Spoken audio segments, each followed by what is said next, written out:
Сәлеметсіздер ме? Здравствуйте. Бүгінгі сабақта біз сіздермен туынды етістіктерге арнайтын боламыз.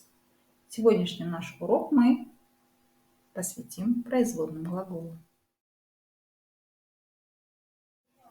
Енді туынды етістіктердің пайда болуын кесте түрінде қарастырсақ. Давайте рассмотрим образование производных глаголов. Сонымен, жұрнақтар, суффиксы ла-ле, да-де, та-те. Мысалы, например, ой – это мысль. Ойлау, то есть думать. Лас-лес, дас-дес, тас-тес. Жұрнақтар. Суффиксы лас-лес, дас-дес, тас-тес.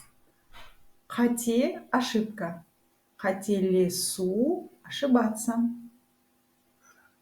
А-е жұрнақтары. Суффиксы а-е.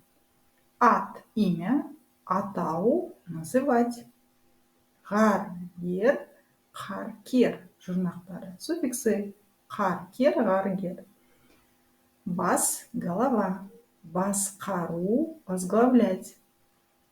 Және ең соңғы ар-ер жұрнақтары. И последний вид суффиксов ар-ер.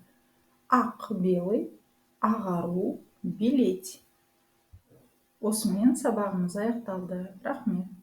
Лайк басуды ұмытпа, коммент қалдыр және достарыңмен бөліс.